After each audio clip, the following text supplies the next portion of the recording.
उष्णकटिबंधीय आर्द्र पानझडी, म्हणजे आता दुसरा प्रकार आला पानझडी वनस्पतींचा. सदाहरित संपला. ठीक आहे. याच्यामध्ये एक येतो उपोष्ण सदाहरित वनस्पती. उपोष्ण म्हणजे काय की अशा ठिकाणी थंड हवेच्या ठिकाणी ज्या आहे, सपोज आपला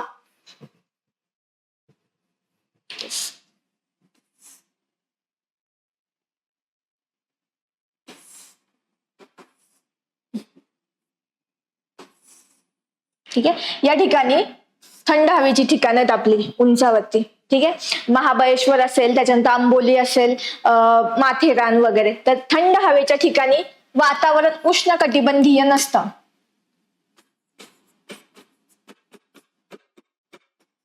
ठीक आहे, तर या ठिकाणी वातावरण कसं असतं, उपोष्ण किंवा समशीतोष्ण बोलतात त्या ठिकाणी. ठीक आहे, सो उपोष्ण वातावरण म्हणजे उष्ण आणि थंड, उपउष्ण. ठीक आहे, असं वातावरण सापडतं. त्यामुळे थंड हवेच्या ठिकाणी जी काही सदाहरित वनस्पती सापडतात त्यांना बोलतात उपोष्ण सदाहरित वनस्पती. म्हणजे सेम सदाहरितच, फक्त त्या ठिकाणी वातावरण कसं आहे, उपोष्ण, त्यामुळे त्याला बोलतात उपोष्ण सदाहरित वनस्पती. कुठे, थंड हवेच्या ठिकाणी. ठीक आहे, म्हणजे जसं की वरती नंदुरबार मध्ये तोरणमाळे या ठिकाणी, किंवा महाबळेश्वर, आंबोली, आपलं माथेरान, लोणावळा या ठिकाणी थंड हवेच्या ठिकाणी उंचावर, त्यामुळे तापमान कसं असतात, कमी. त्यामुळे उष्ण कटिबंधीय नसून ती असतात उपोष्ण कटिबंधीय सदाहरित वनस्पती. हे झाले सदाहरित वनस्पतींचे 3 प्रकार. ठीक आहे, आता पानझडी वनस्पती. पानझडी वनस्पती म्हणजे काय की अशा वनस्पती ज्यांना पर्टिक्युलर काळात पाण्याची कमतरता भासते. म्हणजे काय करतात, पाणी वाचवण्यासाठी झाडाची पानं जी आहेत ती गाळतात. ठीक आहे, हा येस, हा आपल्याकडे उन्हाळ्याच्या सुरुवातीला दिसतं पानझडी. ठीक आहे, पानं झडताना दिसतात अशा प्रकारे, खाली पानं दिसतात आपल्याला. ठीक आहे, वरती वनस्पती आहे, खाली पानं गळलेली दिसतात, तर ती झाली पानझडी वनस्पती. का पानं झडतात, कारण की पानांमार्फत होणारे जे बाष्पीभवन आहे ते थांबवण्यासाठी, पाण्याचा जो लॉस होतो पानांमार्फत, ठीक आहे, तो कमी करण्यासाठी पानं ते झाडतात. त्यामुळे त्यांना बोलतात पानझडी. ठीक आहे, तर ऑब्व्हियसली ही सदाहरित पेक्षा कमी पावसाच्या ठिकाणी आपल्याला भेटणार. ठीक आहे, आता पुन्हा उष्णकटिबंधीय का, कारण आपण उष्ण कटिबंधात आहे, त्यामुळे सगळ्या ठिकाणी काय येणार, उष्ण कटिबंधीय. ठीक आहे, सो उष्ण कटिबंधीय, त्याच्यानंतर आर्द्र पानझडी अरण्य. ठीक आहे, पानझडी अरण्य आर्द्र का की कारण की ही अशा ठिकाणी, आता फक्त पानझडी आणि फक्त पानझडी अरण्य, आणि ह्याच्यामध्ये 2 प्रकार येतात, एक आर्द्र आणि दुसरा शुष्क. तर आर्द्र कोणत्या ठिकाणी सापडतात, ज्या ठिकाणी आर्द्रता जास्त आहे, ह्युमिडिटी किंवा मॉइश्चर जास्त आहे, त्या ठिकाणी आपल्याला आर्द्र पानझडी सापडतील. आणि शुष्क कोणत्या ठिकाणी, ज्या ठिकाणी हवेत आर्द्रता कमी आहे, वातावरण कसं आहे, कोरडं, तर त्या ठिकाणी आपल्याला शुष्क पानझडी वनस्पती आढळते. ठीक आहे, मग हे 2, मग आपल्याकडे आर्द्र आहे, तर पानझडी वनस्पती जनरली आपल्याला कुठे पाहायला भेटतात,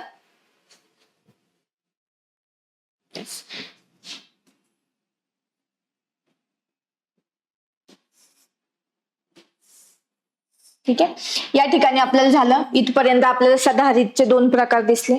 ठीक आहे, त्याच्यानंतर इकडे हा झाला पर्जन्य छायेचा प्रदेश, 75 ते 100 सेंटीमीटर. ठीक आहे, इथं जवळजवळ 50 ते 70 सेंटीमीटर असतो.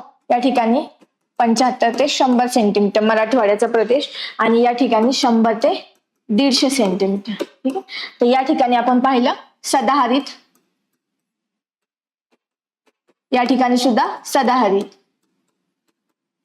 ठीक आहे, आता पानझडी. पानझडी कुठे सापडतात आपल्याला, इकडे पानझडी आणि इथे पानझडी. ठीक आहे, फक्त फरक काय, विदर्भात आपल्याला माहितीये आर्द्रता जास्त सापडते, त्यामुळे या ठिकाणी सापडतात आर्द्र पानझडी. ठीक आहे. आणि मराठवाड्यामध्ये ज्या ठिकाणी आपल्याला आर्द्रता कमी सापडते, हवेत मॉइश्चर कमी सापडतं, त्या ठिकाणी सापडतात शुष्क पानझडी वनस्पती. ठीक आहे.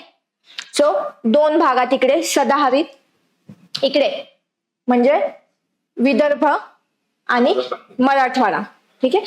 मराठवाड्यात शुष्क पानझडी, काही भाग अमरावती आणि इकडचा आपला पूर्व मराठवाड्याचा भाग.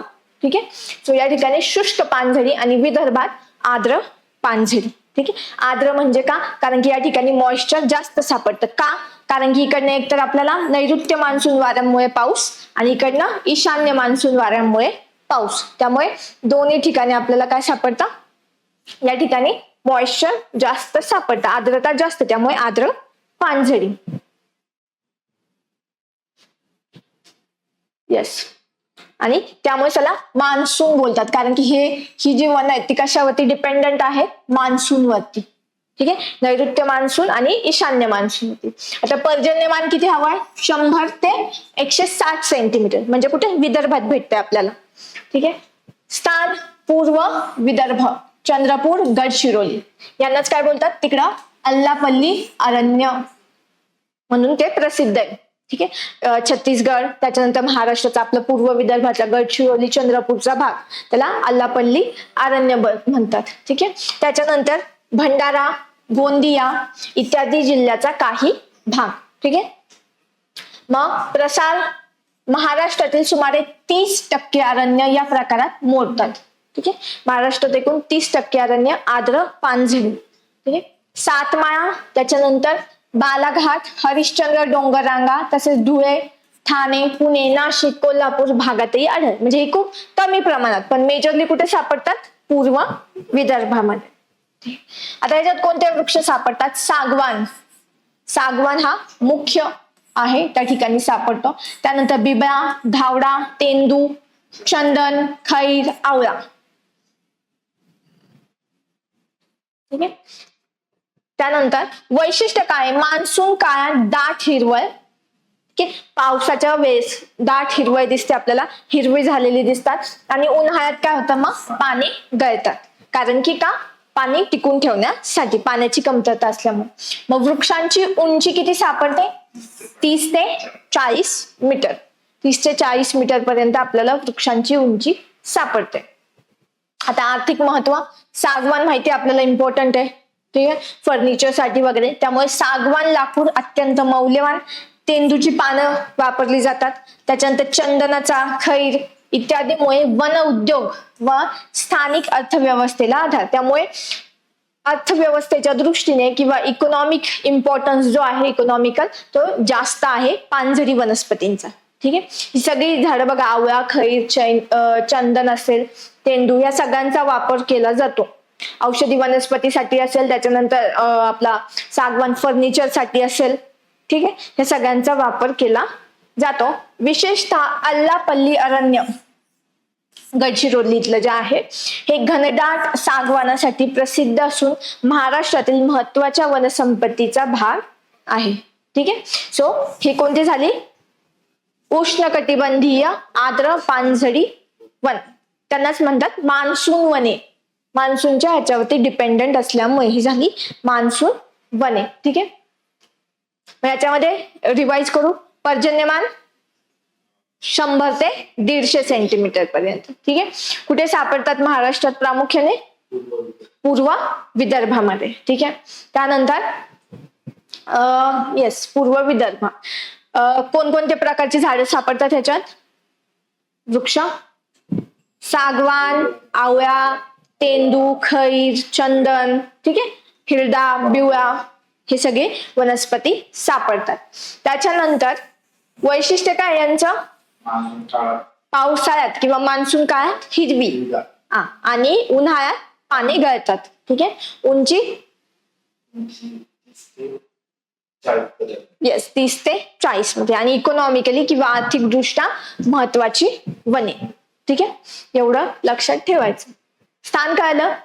नावावरून लक्षात ठेवायचं, पानझडी आहेत. पानझडी आपल्याला समजलं पाहिजे की विदर्भ आणि मराठवाड्याचा काही भाग ह्याच्यात पानझडी सापडतील, परंतु आर्द्र आलं तर मग विदर्भ आणि शुष्क आलं तर मराठवाड्याचा किंवा पश्चिम विदर्भाचा भाग.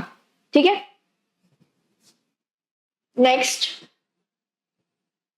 ही पानझडी वनस्पती, पाने आपल्याला उन्हाळ्यात गळताना दिसतात. त्यानंतर उष्णकटिबंधीय शुष्क पानझडी अरण्य. पुन्हा उष्णकटिबंधीय का, कारण आपण कुठे आहे, उष्ण कटिबंधात. ठीक आहे. शुष्क, शुष्क म्हणजे काय, त्या ठिकाणी हे असणार आहे का, आर्द्रता, आर्द्रता कमी असणार आहे हवेत. ठीक आहे.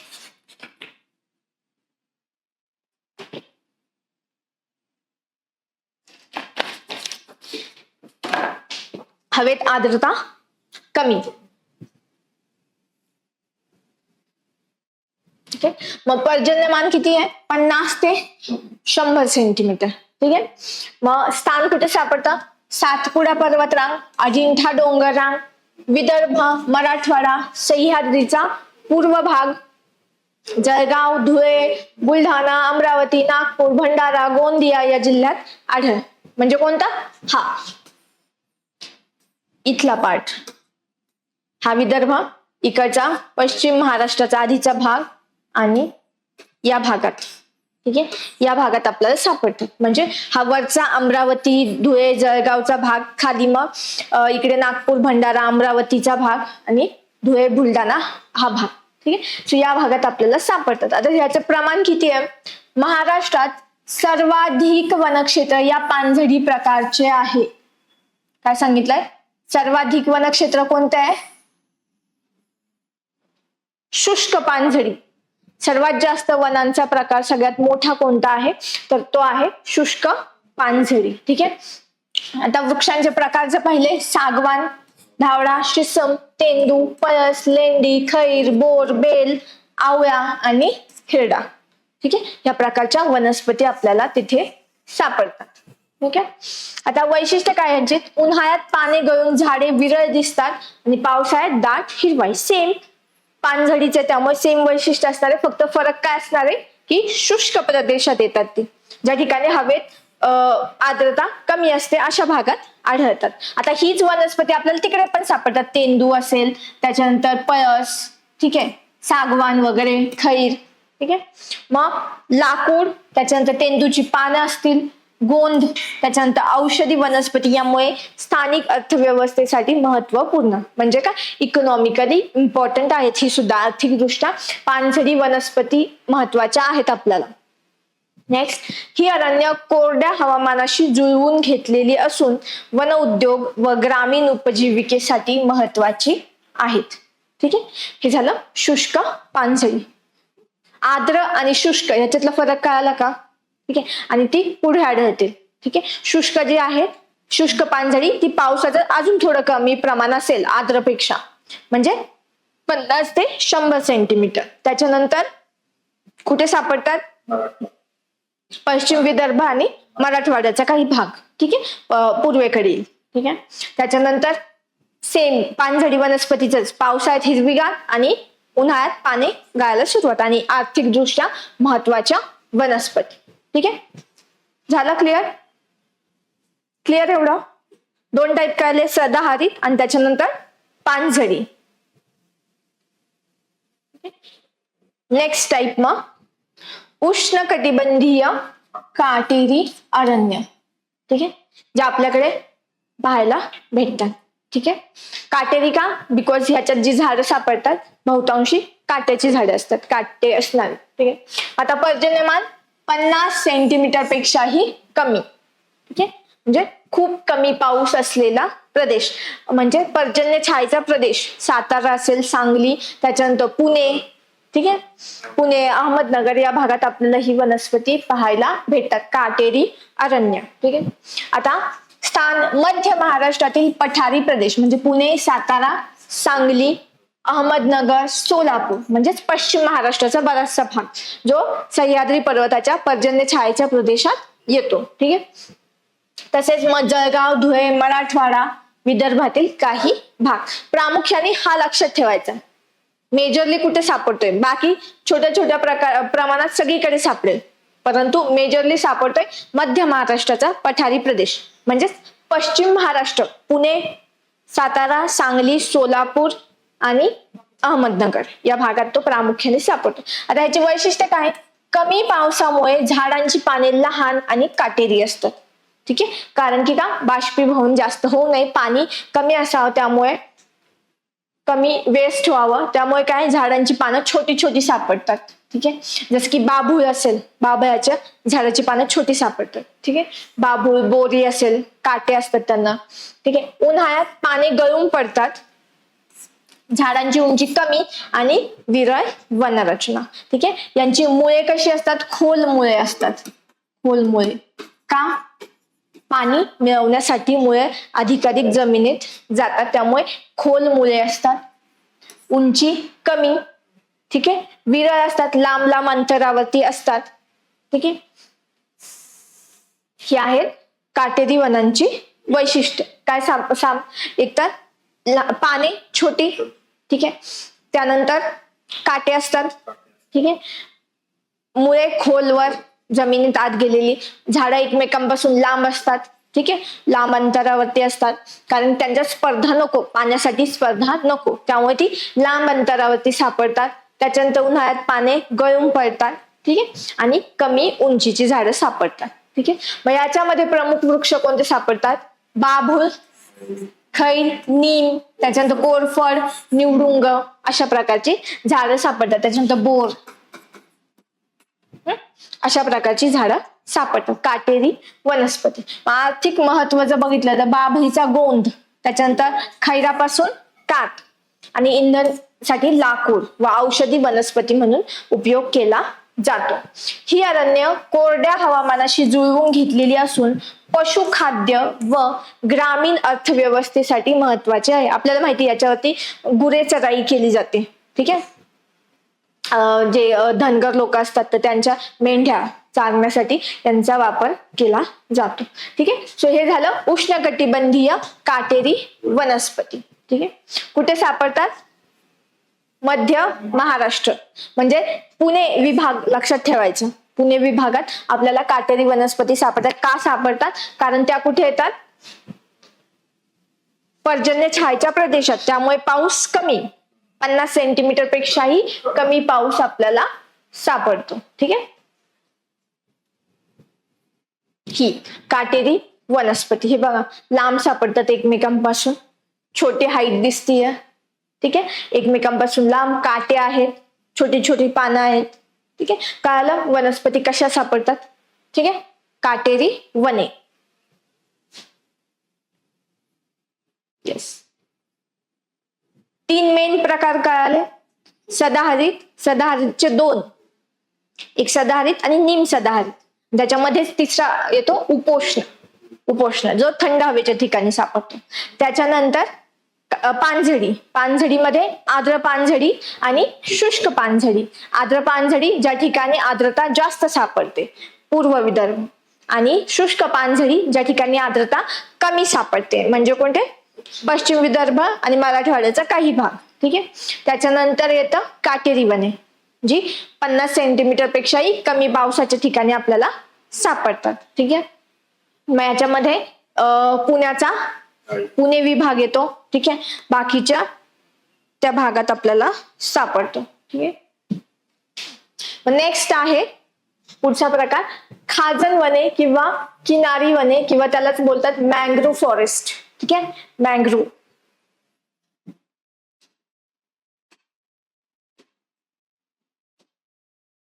ठीक आहे, मँग्रोव्ह फॉरेस्ट बोलतात.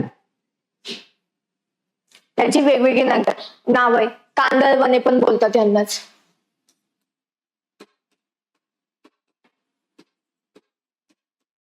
ठीक आहे, कांदळवने, त्याच्यानंतर खाजन वने, त्याच्यानंतर किनारी वने किंवा मँग्रोव्ह वने, मँग्रोव्ह फॉरेस्ट बोललं जातं यांना. ठीक आहे, सो याच्यामध्ये काय स्थान? कोकण किनारपट्टीवर नदीमुख म्हणजे खाड्या आणि दलदलीच्या भागात, यांना मग दलदलीची वने पण बोललं जातं. दलदलीची वने असं पण बोललं जातं. त्यामुळे खाजण वने येऊ, त्याच्यानंतर मँग्रोव्ह येऊ, दलदलीची वने येऊ, किनारी वने येऊ, कांदळ वने येऊ, म्हणजे काय खाजण वने. जी वने किनारपट्टीच्या प्रदेशात ज्या ठिकाणी खाड्या आहेत, म्हणजे काय खाड्या म्हणजे काय, ज्या ठिकाणी नदीचं पाणी आणि समुद्राचं पाणी एकत्र येतं. ठीक आहे, नदी आणि समुद्र मिळतो त्या ठिकाणी आपल्याला माहिती पश्चिम किनारपट्टीवरती खाड्या फॉर्म होतात.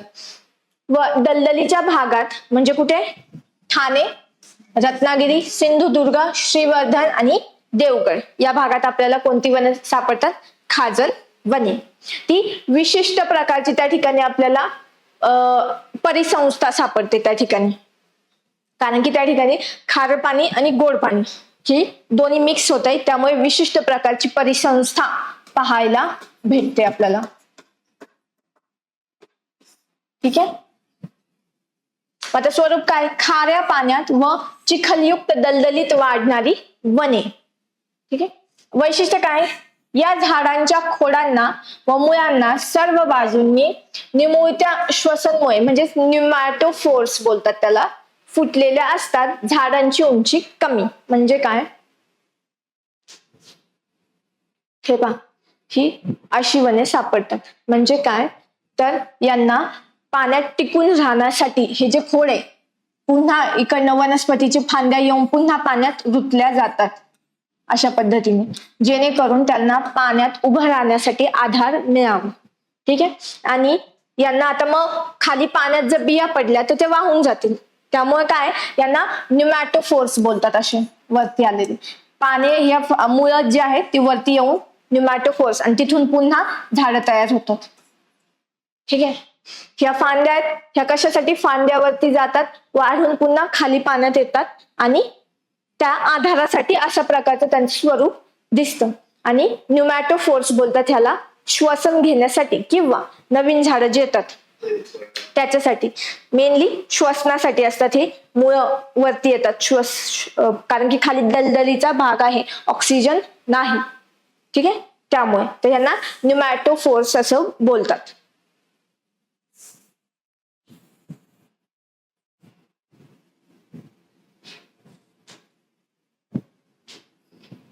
ठीक आहे, येस, तर झाडाच्या खोडांना व मुळांना सर्व बाजूंनी त्या श्वसनमुळे, ठीक आहे, किंवा न्यूमॅटोफोर्समुळे फुटलेल्या असतात आणि त्यामुळे त्यांची झाडांची उंची कशी असते, कमी असते, कारण की झाडे कशी असतात, पसरलेली असतात. ठीक आहे, आधारासाठी. त्याच्यामध्ये मग आता प्रमुख वृक्ष कोणते आहेत, काजळा, आंबारी, त्याच्यानंतर कांदळ आणि तिवर.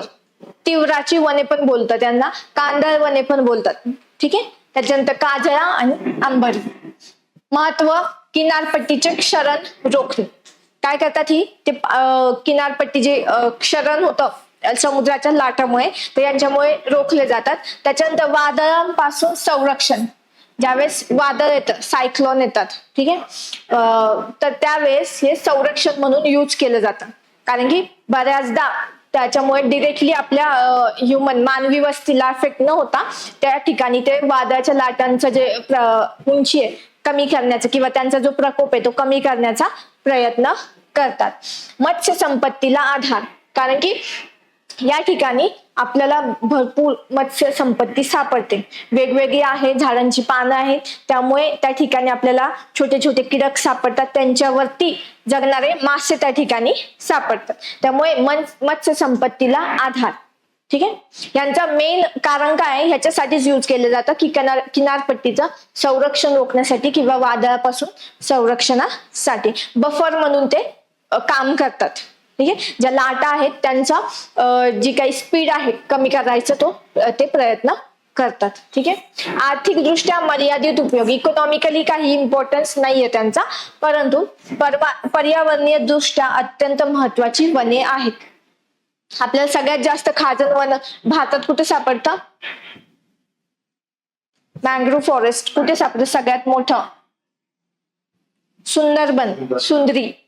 ठीक आहे, यस, ह्यांचा महत्वाचा उपयोग आहे की वादळापासून संरक्षण करतं किनारपट्टीचं त्या काळात. ठीक आहे, ही झाली खाजण वने, कांदळ वने किंवा मग मँग्रोव्ह फॉरेस्ट.